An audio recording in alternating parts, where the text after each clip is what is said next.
It's Just Business with Steve Thomas and your host, Chris Larry.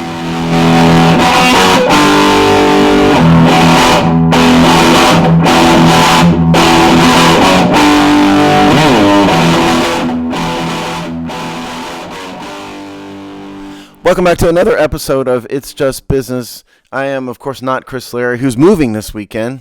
And, of course, for some reason, he prioritizes his living arrangements and his family over our show, which I don't know how much I respect with those kind of choices. But, fortunately, we have our super sub, Alex, here, who's always a great fill-in for us on It's Just Business. How are you, Alex? I don't know if I'm a great fill-in. I can put a sentence together, kind of, and that's about it. I think you've done a few shows, I've done podcasts here and yeah. there. Yeah. I've tried to add up the number of shows you and I have done. It's in it might be getting close to 1,000 at this point. Yeah, maybe. Yeah, it might be. Yeah. And I just remember thinking back to that first show we did that nobody heard. That was like 4 hours long, and it was just the worst thing ever. We've come a long way from that. Yeah. You, me, Robbie, Sean, John. We had way too many people. I don't know why we thought a 5-man show was a good idea. And I don't know why we went on and on and on for 4 hours either. Well, we were getting to know each other. That was all. I guess. Yeah. It's like, Fortunately, we're not gonna... hey, you don't look anything like I thought. A lot of that. There was no flow to it at all. It's just terrible. No. Fortunately, that's not going to happen here on It's Just Business. Because we've gotten much better at this, and we also have some things to talk about here today, which are fun in the world of sports, law, and business stuff. So what we're going to start with first here is college football. Or the NCAA period, NCAA athletics, shall we say. Right. Now, if you go back in the Wayback Machine like a month, you recall that the University of Texas and the University of Oklahoma abandoned the Big 12 for greener pastures of the SEC. That's not supposed to happen until the latest it can happen is 2025. Chris Larry on that show brought up a good point, which is it's probably going to happen around the time the SEC television contract comes up for renewal in a couple years.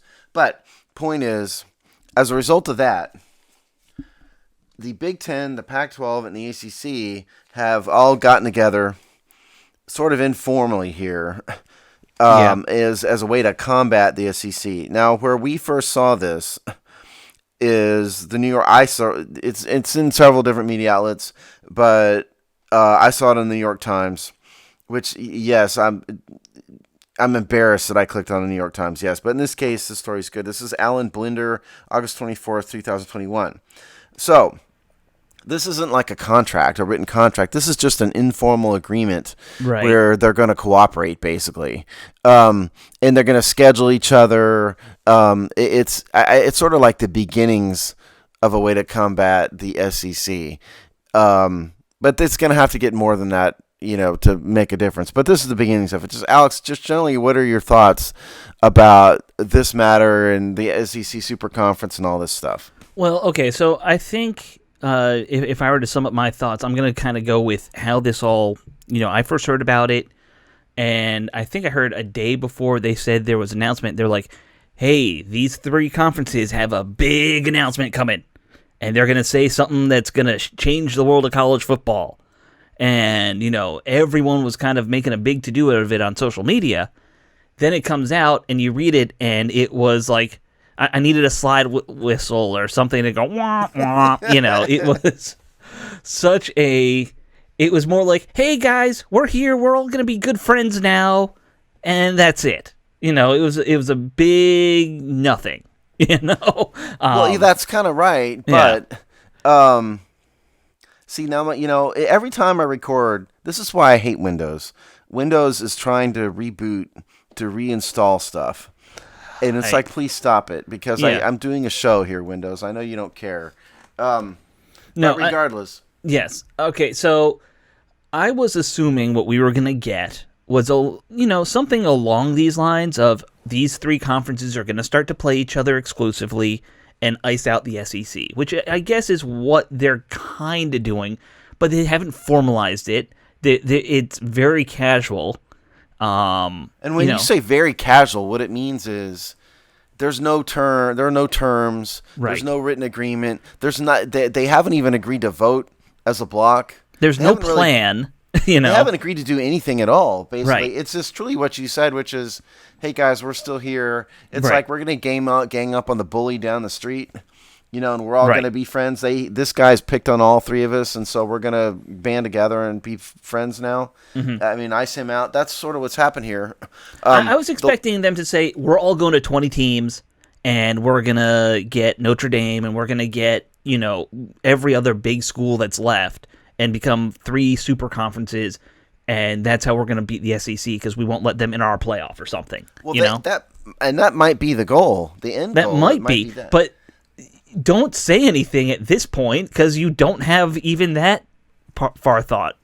Yeah, it's a bit early. It truly is a bit early here. But the larger picture, because we've spent on this show, as you know, Alex, Chris and I spent a lot of time talking about the NCAA and all this reorg stuff. Because the NCAA's suffered some pretty devastating blows recently.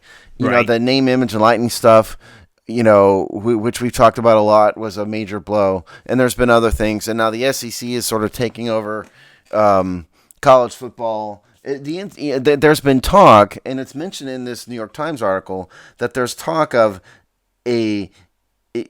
I'll just read the sentence. It says, "The conferences could also prove a crucial force as the chronically embattled NCAA contemplates a reorganization." Now, nobody knows what this reorganization could look like, what they mean by that. Mark Emmert who's the neutered, pathetic president of the NCAA, has made vague references to this. But what I think the future is which is why I think this story is important. The future is totally unknown. Right. You can't have one super conference of the SEC having everything and have an effective national college football program. And so this is definitely their response this is the response of those 3 conferences to that. Right. But my question really to you and to everybody out there listening is, what does all this mean for the future of NCAA college football? Well, so, I could foresee a future where the college football, the NCAA may as well just dissolve at this point because they're not effectively leading or managing anything. I could see a future where you do have these 3 conferences kind of go off and become their own Division I conference. And the SEC kind of becomes its own thing, and you kind of split that way. Because here's the one thing.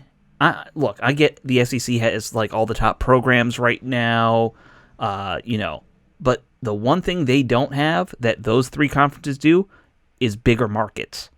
You look at what markets the SEC's in. What's the biggest city they're going to be in? Austin? I mean Jacksonville. Maybe they're Jacksonville. Not. I guess not in. Maybe Atlanta actually, because don't they have a school in Atlanta?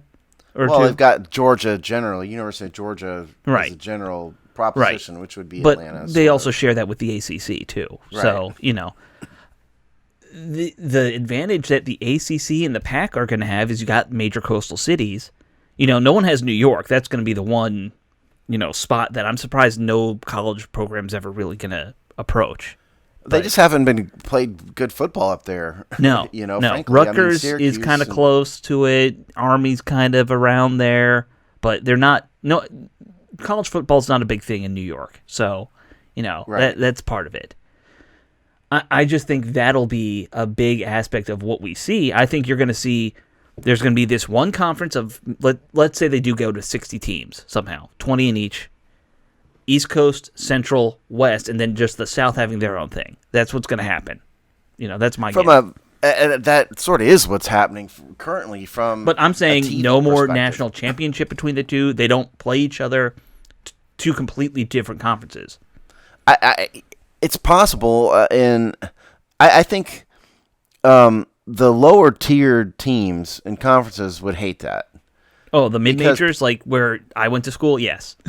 Yeah, I mean, they wouldn't like that. And the reason they don't is that the money, some of the TV, this money generally trickles down. Yeah. In sort of a general sense to all these conferences. Well, and if you just eliminate you make an agreement, if you're like Temple, you make an agreement to play Penn State 4 times in 4 years, and Penn State plays 3 at home, you get 1 at home, and you get, like $100,000 extra for those games because it's just a scheduled loss kind of thing. Yeah, they you know? pay you a truckload. They'll Yeah. pay Temple a truckload to go get beat up by Penn Right. State. Right. Right. Except for that one time in 83 years that Temple beat them, which was great. But, you're 1 in 83. Hey, Appalachian State beat, what was it, Michigan or something? Yeah, A exactly. few years ago. But, that's what the small school, that's how they make their money, right? We know that. Well, and the problem with, of course, is getting rid of the NCAA entirely with this is that there's a bunch of other sports that this power vacuum or imbalance doesn't really apply to. All these little Right. minor sports Right. that nobody watches and are loss leaders. I mean, there's not a huge SEC tilt to that, even in men's basketball. Yeah, I got news for you. Men's basketball is a minor sport when it comes to these considerations. No one cares about basketball when it But from comes a to financial realignments. perspective, it's not, though. Okay? Yeah. The March Madness tournament makes $1 billion. It makes Oh yeah, more March than $1 Madness. billion. But there's 50 teams in there. They're not all coming from these big programs either. Yeah, I know. But what's the theme of this show? Yeah, business. I It's know. all about the money. Right, exactly. And so college basketball has power automatically simply because of the popularity of March Madness. But in terms of college football, I think these conferences really had no choice. What's really interesting is that the Big 12 was cut out of this. Well, I think the Big 12 is basically dead once Texas and Oklahoma leave. I think the conference may disband. Yeah, that's what Because- I'm saying. Like, I mean, what else? They've got, Oklahoma State, Texas No one cares. Tech. No one cares. yeah, Who else is I don't even Baylor, know. Texas Christian. The two Kansas schools. None of which are football. Yeah. I think is Iowa in the Big 12 now and not in the Big 10? We're gonna. Yeah. I'm gonna tell you here right now. It's not big names. Like I guess Baylor was a Okay, big here's name the when schools that are RG3 left. was there, but generally speaking, Baylor's not a relevant school. Not in football, at least. In basketball, they are. Sure. In basketball, But they're not relevant in the sense that Duke is relevant. right? They've put up some good teams. So here's the Big 12, Big 12 that's left after Texas and Oklahoma leave: Baylor, Iowa State, Kansas State, Oklahoma State, TCU, Texas Tech, and West Virginia. Okay. You tell me that if that's a real power conference. First off, West Virginia should have never joined that conference. That was idiotic. Let's be clear about that. West but Virginia it's all about money, though. I know. They got paid. They probably would have made more money if they had waited out and joined the Big Ten from the ACC, because they went from the ACC, right? Or was Well, it the Big it's East? like I would love to date Cindy Crawford, but Yeah. she hasn't exactly knocked on my door. West Virginia can want what it wants, but if the Big Ten never wasn't going to make an offer, that's not really an option for them. I guess. I just think that if you're looking at where your rivalries are and all that stuff, it just never made sense to me. Yeah, but nobody cares about the rivalries, so it's all. Yeah, just about how- so you mentioned one thing a little bit ago when you said it's bad for the other sports, and basketball matters. Maybe it's time we just embrace, as far as college sports, just you don't have these alliances for anything but football. Just create football only conferences for that sport, because that's a big money maker. And then just create totally different conferences for basketball and all the women's sports, whatever else, running, swimming, falling. I don't know what sports they have. Yeah, I mean, there has to be a way, though, for the football money to trickle down. I mean, you could still allow the money to trickle down. You don't need to be part of the same conference for everything for the money. I mean, I know plenty of schools, they're in one conference for football and then another conference for something else. Certainly, yeah. I mean, no, I guess my point more is that you have to have a way for the temples of the world to be able to profit from, Sure. as they are now, from the money that comes into power conference football and basketball. Because that ultimately trickles down, to those little mid-major type conferences, to the Rutgers of absolutely. the world. And so whatever reorg happens, there has to be a way for the money to continue to fund college athletics. I think that's the ultimate problem. Like the SEC wants to control all the money, all the power, and all the influence, which I don't blame them. I'm all for, grabbing as much power as you can. But at the end of the day, somebody still has to fund college athletics. So, well, I mean, the only other thing would be, okay, you start with those three conferences are splitting off and doing their own thing. The SEC having only 1/3 the size is not gonna want to stay that way. They would probably end up taking a bunch of these mid majors on and creating more conferences just for their little club. I could see Either that or they're going to make an offer to Ohio State and Clemson. Yeah, that's true too. They could very well do that. But I mean, then what? Yeah. Then what do you have? Yeah, exactly. Then you have every school in the country in the SEC. The only other one there really is, I'd say, is historically USC. Yeah, and USC ain't even the. I don't think. Well, yeah, no, they're not. But USC isn't what it used to be either. I mean, No. it really goes back to the Reggie Bush sanctions. The Reggie Bush sanctions completely destroyed the USC program. Sure. In terms of their ability to recruit and all of that, and they never recovered from it. Well, and it's just kind of ironic because USC didn't really do anything. Reggie Bush's family was taking money from agents. Yeah. And USC just sort of right. tolerated it in some way, and their coach hightailed it out of there just before the sanction. Yeah, I mean, in the meantime, Penn State sanctioned the rape of children, and nothing happened to them. Yeah. Basically. Well, they did get some kind of. They did, but it's totally not what they fine deserved. now. You and I have always said that. Right. Same with what happened at Baylor and all that. Exactly. Yeah. I mean, people died at Baylor, and or what happened? Nothing. Yeah. And there's the dying part was in basketball, and what Alex was referring to is the football program covering up. Yeah. Systematic sexual abuse of women. Right. Students. Now, so here's the thing, Steve. You say USC's not what it used to be. At some point, Alabama won't be great. At some point, Ohio State won't be great. Nothing lasts forever when it comes to who's the elite franchise. So who's to say, yeah, maybe the SEC will be dominant for 5-10 years if they did that. But, any school can come along and become an elite school.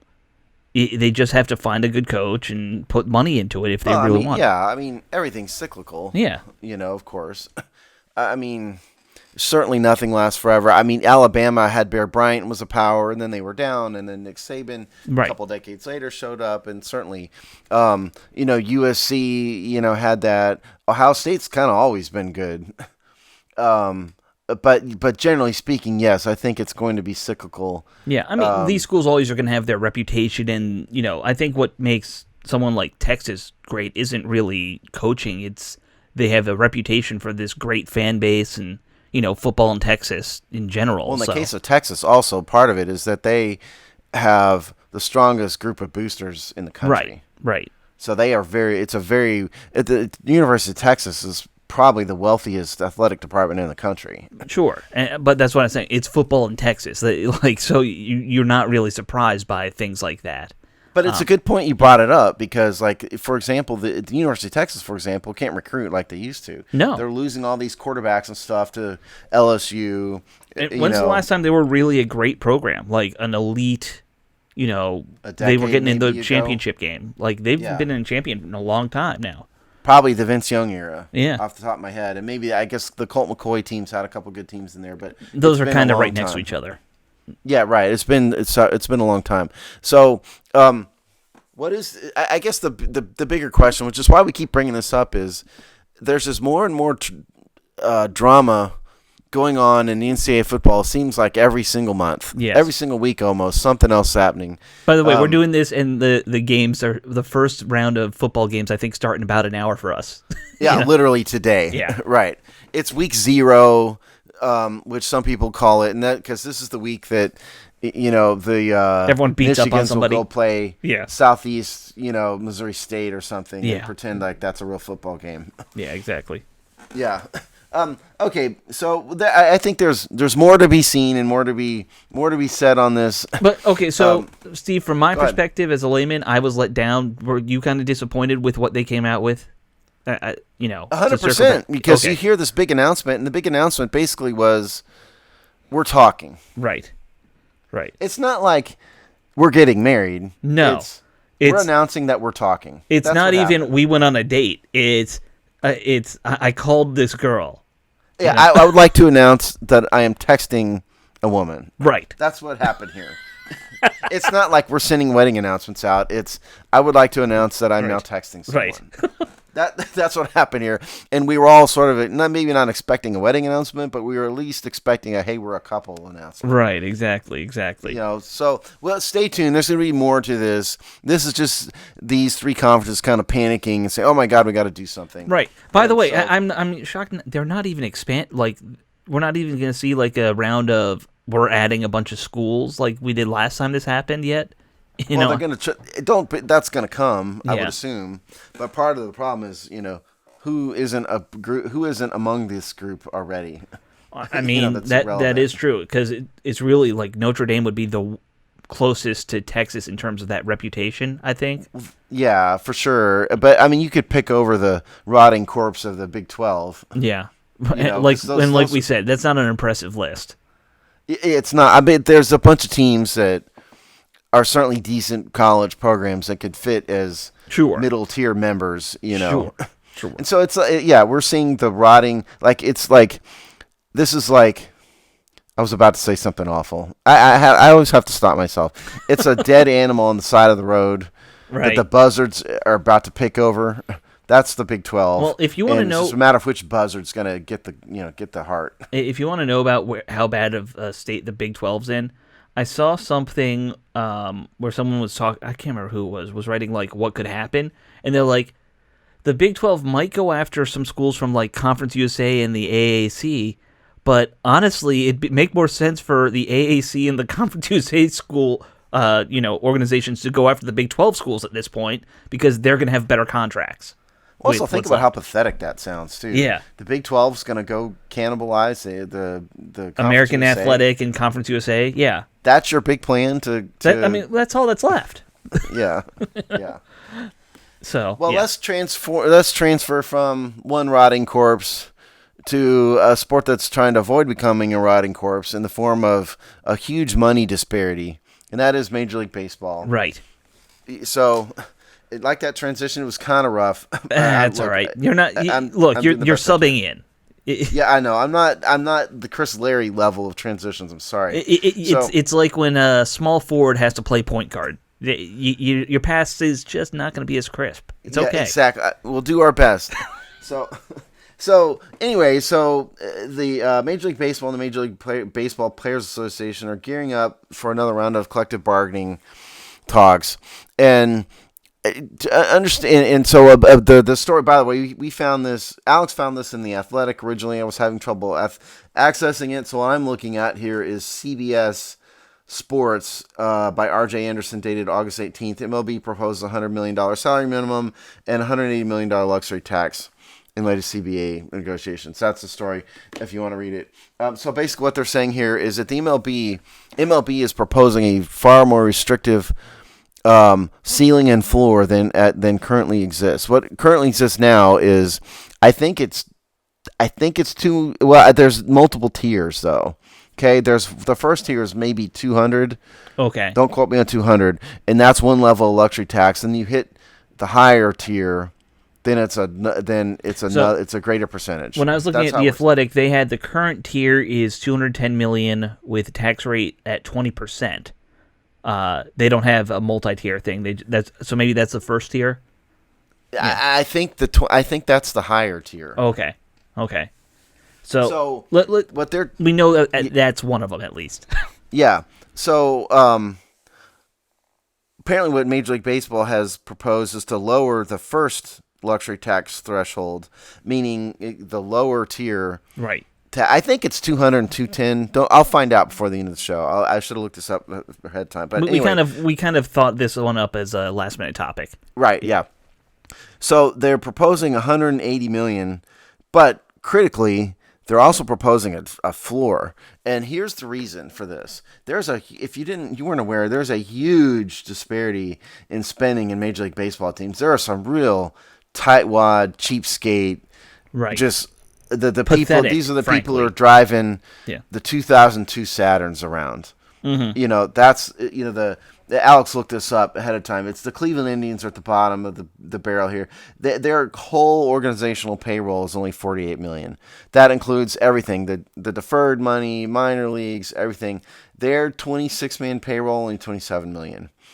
The Dodgers have individual players making more than that. The Orioles are down there, and the Orioles are horrible and have been horrible forever. Didn't they have Pirates, like a 20-game losing streak or something like that going on? Yes. I know you're more of a seam head than I am, so. Yeah, I don't know what happened yesterday, but 2 days ago they were up to 19 games, and I think the modern day record's 23. So they've got something to shoot for. You know, keep working. I think they might have broken the streak. Did they finally win a game? I'm gonna look it up real quick for you. Okay. Anyway, so the Pirates are down there. There's several teams that are at the bottom of the barrel, and then at the upper end, there's some teams that are just insanely over the cap. The Dodgers are way over everything, $267 million. The Yankees are at $203 million. The Mets are at $198 million. Organizational payrolls I'm talking about here. 26-man, the Dodgers are at $173. So what baseball, it doesn't surprise me. Baseball wants to lower the ceiling of the first threshold, because that's just basically an excuse to tell themselves we don't want to spend. It's an excuse to keep themselves from spending more. Oh. They're putting a limit on their own credit card, basically. So the O's won 2 games against the Angels on Wednesday and Thursday. So they broke. That's a real shame. Yeah. I was really looking forward to that record being broken. Yeah, because, I mean, they had a great shot at breaking it at this point. Yeah, do better, Orioles. Come on. Yeah. I mean, you had a chance to make history. See, if they had gone from $18 million down to like $16 million in that player salary before the deadline, maybe they just cut a couple more players. You could have made it. Yeah. You don't need 5 pitchers. You don't even. You could have gone into the history books. Right. One of the most inept teams in baseball history. Instead, you're just another lousy franchise. Yes. See, you got to think strategically. But anyway, the interesting part is the floor to me. Yes. Because I love that concept.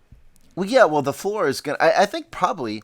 This is just me speculating here, but by the way, this is just a proposal. The union's never just going to outright agree to this. This is just a first proposal. But the point is, this is Major League Baseball trying to go this direction, and the floor is more interesting to me than the ceiling, because it makes me wonder if the senior level teams are mad at the lower level teams. It's basically saying you guys aren't even trying, right? And I think that's because you're going to make you're going to make the Orioles and the Indians like more than double their payroll.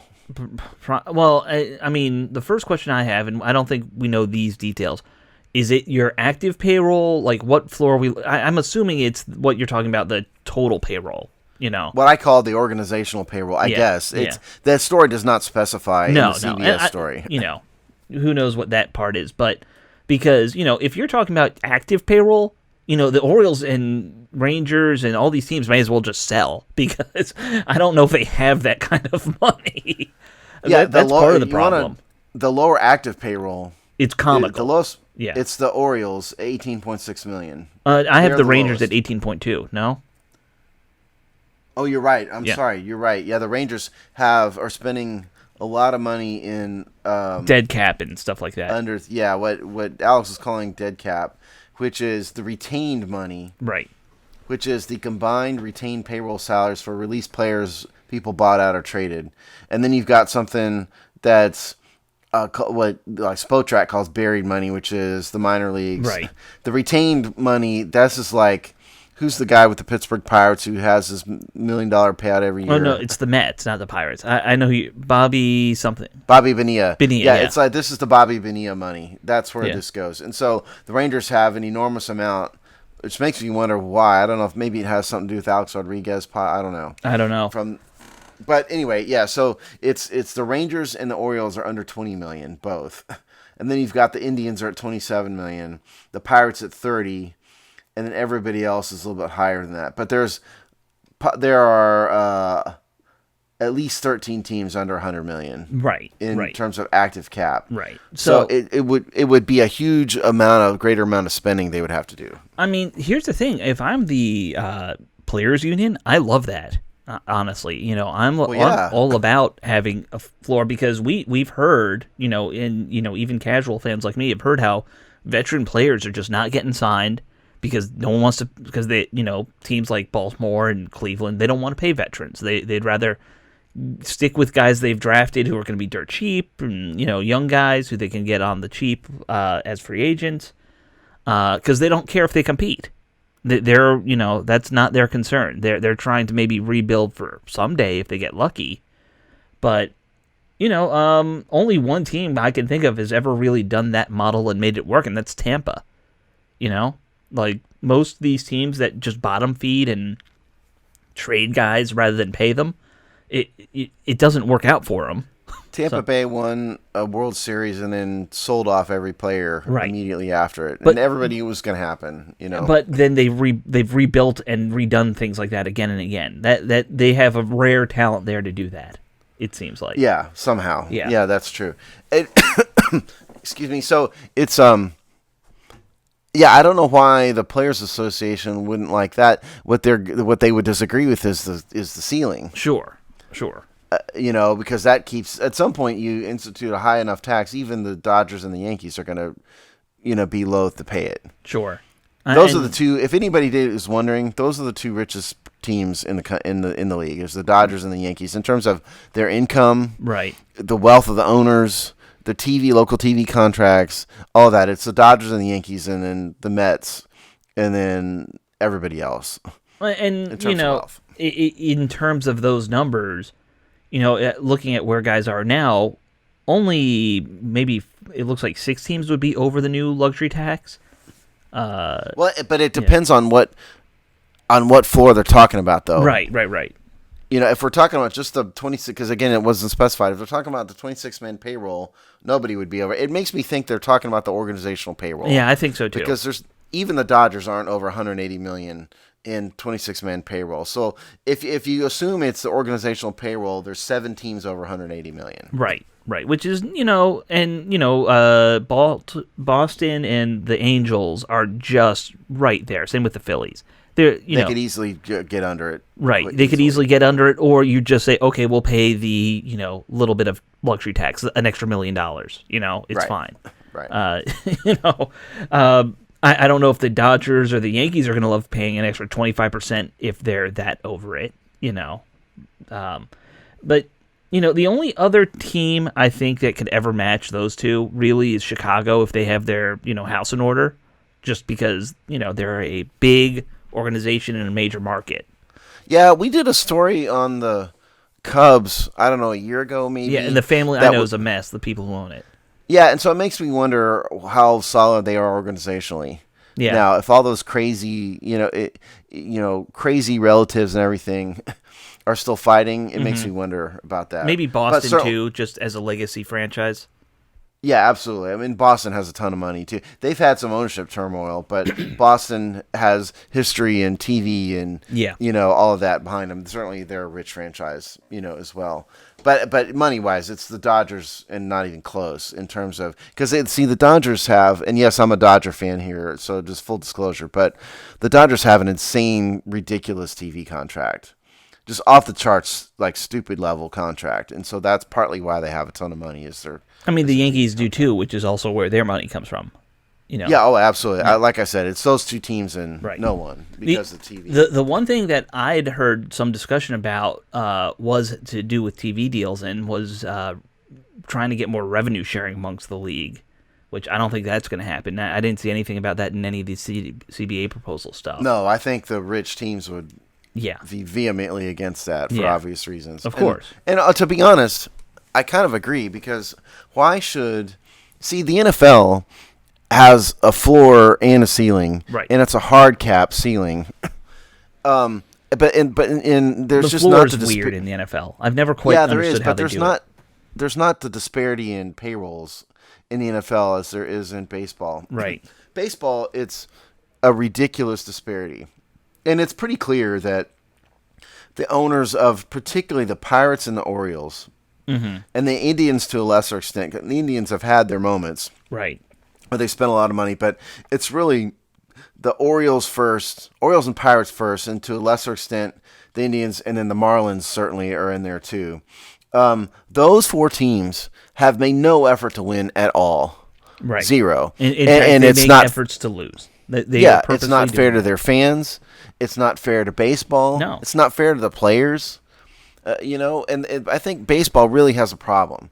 They do. In that regard, because they're, I happen to be the fan of a high-spending team, but it's not the way to build a fan base. When you've got, looking at the list here, you've probably got maybe 9, 10 teams at most that are willing to spend big money, and you've got mid-tier teams like my Nationals who they can't because of their weird TV contract, and all those other mid-tier teams are but they have a decent payroll. Yeah. It's just not up with the Dodgers and the Yankees, but it's really the bottom, I would say.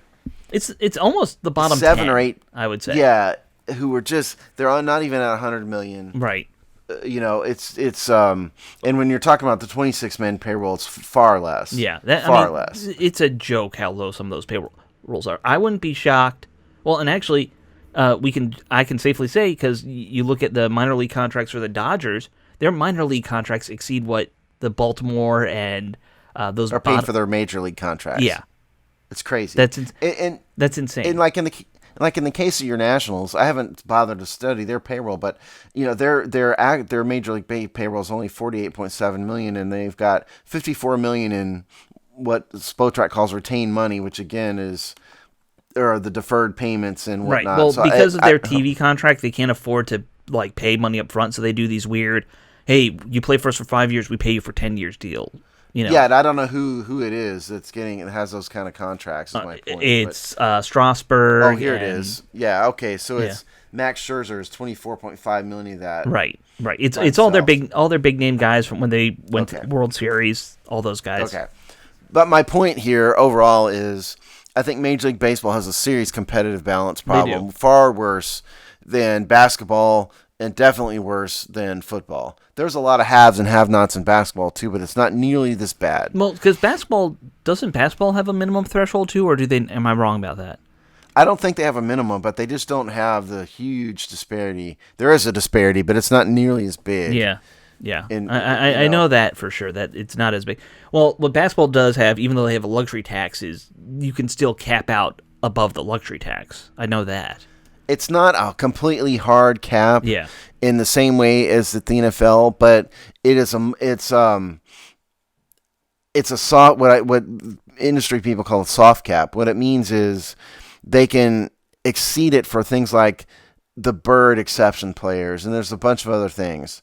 Baseball, there's no cap at all. It's just a luxury tax. The NFL is a hard cap, meaning no matter what, you can't exceed this, period, dot, the end. Right. All right. So I just pulled up the basketball active caps, and there is a big range. Like the lowest teams are around 50 million, and the highest teams are in the, let's say, 170s, 180s. It looks like. There's a range. It's just not nearly as big as it is in baseball. That's my point. It also, basketball, you have smaller teams, so that impacts how money gets spent. So, but in terms of this baseball thing, so this is just the first opening volley thrown by Major League Baseball. Yeah. But I just think it's interesting that it may show a little bit of turmoil amongst the owners themselves. I think there has been for a while. There are a lot of, and I'm sure every sport has this, but I think baseball, there are a lot of owners who probably don't like each other. We know. I think so. Yeah. I as a Nats fan know the Angelos family and the Lerner family would probably shoot each other if they could. They would go active war. And it goes back to Peter D'Angelo cutting out baseball out of D.C. for like decades. Sure. And I'm sure there's a lot of ownership issues like that. Oh, I'm sure. Between all these teams. I'm sure. I'm actually, the thing I'm surprised about, I would have thought they would have waited for the players to propose that rather than propose it themselves. I mean, again, I think what's seeing is partly it's that the owners that control baseball are kind of peeing all over the owners that are just along for the ride. And because like the NFL is much more like commie socialist sort of structure where they're sharing a lot more revenue. Right. There is some everyone makes money. There is a little bit of revenue sharing in baseball, but it's nothing like what the NFL has, and it's like the owners of the Dodgers, Yankees, Mets, and Red Sox and Cubs are in no mood to just hand over millions of dollars to people like Peter DeAngelis who's spending no money on anything. Right. That's the point. And so I think it's interesting that it shows. I think it shows some dissension in the ranks, if you will, in baseball. So stay tuned because there will be a lot more to this. I'll say I hope it happens, just because it'll make baseball better, make it more fun to watch. It will make it better. It won't be good for my team if there's a more stringent and lower and difficult luxury tax threshold. And by the way, what the article is saying here, to go back to the original CBS article, they're saying it's creating a fourth tier, meaning that there's going to be, I think what they're saying is the lowest, there's creating a new lowest tax tier, I think is what they're saying here. Let me, I had it in front of me. So it's interesting that you say that, because what I saw in the Athletic article was that new low tier they're creating is actually going to have a higher tax percentage than whatever the old one was at 210. Oh, yeah. Well, it's upping the taxes. Yeah. Like I said, it's a lot of times, see, people out there need to understand something. Salary caps are proposed by ownership as a way to protect against their own worst instincts. Okay. Right. So salary caps aren't a way. Nobody cares about competitive. They do, but they don't. It's not really about competitive balance. What it really is, competitive balance is more just a side benefit to them. Yes, what it really is an excuse for owners to go, hey, listen, we can't spend this much money anymore. Right. I'm just going to have to keep it. I'm sorry, because I'm not allowed to spend it. And so it's protecting against themselves, and that's why Major League Baseball is proposing lower threshold. Now, the Players Association would reject that because the Max Scherzers and Clayton Kershaws of the world can't get $30 million a year. Yeah. Right, and so it's sort of contrary to logic a little bit, but that's really sort of what all this in every sport, but especially baseball, they're trying to find a way to keep the insane payrolls from just getting far more out of control, and they just don't have. See, Major League Baseball's union has much more leverage and is much stronger and more organized than football's. Right. And the Players Association just isn't going to agree to a salary cap. They just won't, and they're going to win. I mean, I'm glad they're doing something. I am. Yeah. Okay, so let's move on. Because I think we beat that dead horse into the ground. We've beaten that roadside carcass. We're just walking along this road, poking carcasses with sticks. That's all we're doing. We're going to keep the carcass metaphor going here. Because, I like to talk about dead animals. So the next thing we notice here, we'd like to move to ESPN because they're always a source of drama. There's tons and tons of drama. And just as a side note, ESPN's got to be like hemorrhaging viewers at this point. I mean, how can they not be? But what we're going to focus on here is ESPN is trying to get more into gambling. This is interesting. So this is Front Office Sports, which is one of our favorite sports news site. Owen Poindexter, August 27th, 2021. So ESPN, which is owned by Disney, if everybody recalls, is seeking a multi-year deal in at least $3 billion, worth at least $3 billion, to rebrand a sports book. What I mean by that is they're apparently talking to DraftKings and Caesars Entertainment, meaning they're going to rename that ESPN Betting or ESPN something. Right. Or, I mean, with some of them, it might be DraftKings by ESPN or something like that. Something, yeah, that's unstated. But the bottom line is ESPN is trying to sell itself, not buy, but sell itself to a sports book. And presumably there will be a deeper relationship in terms of content on ESPN. There will presumably be a way to, to bet directly through ESPN. It's ESPN, I think, jumping. They're really they're taking their bathing suit off and really skinny dipping in the deep end now. That's what's happening here. If you want an analogy, it's that they're really trying. They're really trying to get married to gambling, and I'm not a big gambler, but it's just another sign that gambling is the future of pro sports. Hate Yeah. to say it. Yeah. I mean, and I think you and I are both on the same page where we don't necessarily love that how these things are all getting intertwined. I found it interesting. One, that Disney would just try and sell this as a property rather than try and get into it, because Disney has all the ESPN might be hemorrhaging money. Disney has all the money on the planet. Well, Disney's been hemorrhaging money too, though. Well, yeah, because of the pandemic and they had to shut some stuff down. But generally speaking, Disney has a lot of money. They could have. Disney has a ton. They of money. could probably start up from scratch a sports book website in 2 weeks, 3 weeks, if they wanted to. They could get something running if they really wanted to. Yeah, but Alex, think about this, though. This is Disney. Yeah. This is the home of Bambi. Yeah. And they already have. Don't they have casinos on the cruise ships? I'm taking a cruise with them some point this year. I think they have a casino. I don't know. I'm not aware of that. I'm not saying you're wrong. I'm just not aware of it. I'd be surprised. Think, all the same, I think there's a difference between having a few slot machines and poker tables on a cruise ship that not a lot of people know about, and having the Disney sports book. Right. There's a huge difference there. I don't think Disney really wants to be involved in that from an image and marketing standpoint, because again, this is the home of Bambi and Snow White. Ultimately, oh, you're right. And I just googled it. They don't have any gambling on their cruises. That's what I thought. Okay. Yeah, I didn't think they had. And so it's a little bit odd. It's not odd. It's what's the right word? I think this is Disney doing this under the guise of.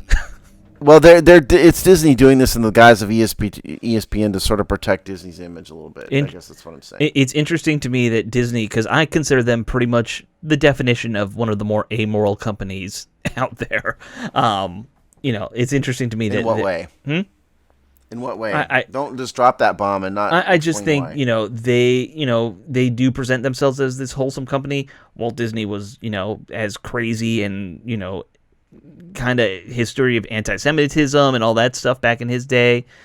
They just buy everything. They don't care about quality control as much as people like to think. All those Marvel movies are terrible. I've watched them all. They're all blah. And I don't know. I don't know who owns what in terms of the DC versus Marvel. Disney owns Marvel. Okay, and they've ruined that. They've ruined Star Trek. They've ruined Star. This is another podcast. Star Wars, not Star Trek. They have ruined Star Trek and Star Wars both. Did they get into Star Trek? When did they get Star Trek? I think they're into Star Trek. Are they not? No, I think I don't know if they are yet. I think they might be trying to get into it, but I think that's still Paramount. Maybe I'm wrong about that, but they've definitely ruined Star Wars. Yeah, they definitely ruined Star Wars. Yeah, and it's all about money and not about quality, as Alex said. Yeah. So it's they have their image. They have the Bambi Snow White image, but at the same time, they're just a horribly predatory company that just eats everything in its path. And I mean, as somebody who comes from that arts world, I hate. I'd rather see good films than make a lot of money films. So. Yeah, and I think probably the definition I have of what constitutes a good film is probably very different. But, sure. And as a concept, I agree with you as a concept. I just don't think we would agree on what's good. But that's all. But that's fine. But in terms of ESPN, I mean, I've thought for the past several years that ESPN's on its way down and out. Yeah, of course. I think we're in agreement there. Just for slightly different reasons. I think all television is on its way down and out. I think ESPN in particular, they're in the get woke, go broke stage. I mean, they've really turned off a lot of their viewers and whatnot by just constantly prattling on about all this stuff. And they've hemorrhaged viewers and hemorrhaged subscribers. And they have a huge amount of outgoing money to contracts with every sport under the sun. Right. They're paying billions. Oh yeah, I don't know how. So this may be like I don't know how they survive. They survive because Disney lets them survive. That's how they survive. It's as simple as that. Sure. But I think this sportsbook thing is probably their monetary Hail Mary. It's not gonna get people like me to come back, but what it is gonna do is, one, it'll be income because they're selling their name, and two, some of the degenerate gamblers out there are gonna pay more attention to ESPN. Yeah. Under the ESPN gambling branch, and so it's a twofold win. It doesn't really help their image any for people like me, but it helps them financially. Well, so here's the thing that I don't buy. They're looking for $3 billion, which that's an insane number for what you're kind of offering in return. Like people, we're at a point. I think anyone who wants to gamble knows where to go to gamble. And do it legally now with DraftKings and all these other major organizations. Yeah, but remember, this is just an opening salvo. Okay? I get that. This is just their demand. It doesn't mean they're stuck on $3 billion. That's just. It's like when you're buying a car. Sure. And you go in there and you bid $3,000 under what is their baseline. Yeah. Right. I get that. That's kind of what we're doing here. Is that? But it's no doubt that there's a ton of money, and it's no doubt in my mind that this is a way to offset some of their enormous costs and their enormous loss of advertising revenue in the form of lost subscribers and lost viewers. That's a way to offset this and try to keep themselves alive, I think. And I agree. That's probably, that's most of what this is about, because $3 billion doesn't even cover, their latest proposal for all these contracts. We went over on this show a couple years ago. How much? Yeah, I remember that one where you. Yeah. Went over all the contracts they're paying out. It's just crazy how much. This might cover women's basketball and their baseball contract and a few of the small guys. It's not covering the SEC or any of their big contracts. Yeah, and by the way, this says, according to the Front Office Sports Story, it says ESPN is seeking at least $3 billion in a multi-year deal, meaning that's the total value of the contract. That's not annually, right? $3 billion over 10 years is $300 million, right? So right, or whatever they're seeking, right? But it's just, again, all this is a way to.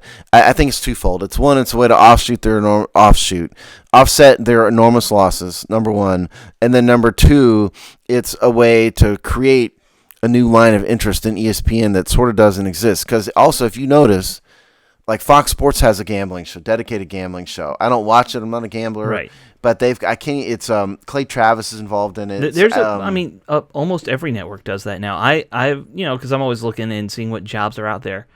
Almost every major sports radio brand is doing a dedicated gambling radio station. Somewhere in your area, you might not know about it, but those are coming if they're not already there. There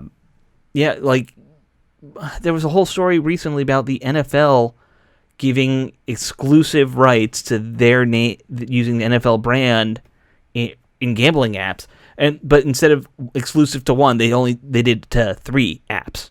So they called it a tri-exclusive or something like that, which I've never heard of. By the way, just as an side note, did anyone else but me find it funny that Fox Sports bought Outkick the coverage, of which the primary property in Outkick the coverage was Clay Travis's radio show, right? And then 5 minutes later, Clay Travis left the radio show to go be the new Rush Limbaugh. And so it's what did Fox Sports actually buy? I decided it's just kind of you got to wonder. It's literally the week after that happened, he was gone. Did they forget to put anything in their contract to keep him, or was that part of the contract? Yeah, I can't imagine that they would have bought the property without Clay Travis on the radio show. Well, sometimes lawyers make mistakes, right? Well, who knows? There may be been out. Maybe Clay had to buy his way out. I don't know. Yeah. I just think it's just kind of funny, just as a general construct, that Fox bought this property, and then literally 5 seconds later, the main talent's gone. Yeah. Yeah. Because now they're replacing Jonah Hill and Brady Quinn, and that's not nearly the same as what it was. Right. Yeah, that's. But anyway, I didn't know that. Hadn't heard that. Yeah.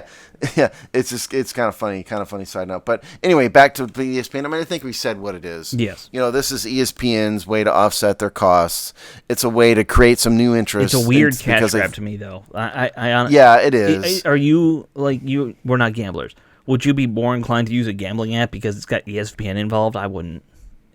I'd be less inclined, personally. Yeah. I'd be more, if I was a gambler, I'd be more inclined to go with something I know, Caesars, right, DraftKings, right, FanDuel, any of those, rather than ESPN. I'd be leery of it, but I'm not a degenerate gambler. We need to ask Jamal what Jamal thinks about this. Yeah. But I think Jamal's old school. He just knows a guy, and that's how he does everything. Well, I know that's what it was. Yeah, I don't know if he's think still that's what doing he's that. doing now. But yeah, I don't know. Yeah, we need to keep Joe. If anybody at the FBI is listening to this, we're just kidding. yes, of course. Jamal doesn't really do that. Well, I mean, Jamal lives in PG County. He could just go to the MGM, I think, and put a bet down now. Yeah, Like yeah. Please don't go arrest Jamal from what we're saying on IGB. I don't think that's what I'm saying. no one from the FBI is going to worry about it. Okay, well, that's going to wrap up another episode of It's Just Business. Stay tuned we're going to record another episode of the Hogsty here this weekend. Yeah, we gotta do that tomorrow. Yep. We got to do that tomorrow. We're about to transition into our 2-show-a-week regular season grind for the Hogsty. We've still got Rick Snyder's Seasons of Discontent show that they're doing 2 15-minute shows a week. We've got a ton of good written content, so check us out. But in the meantime, we will see you next time.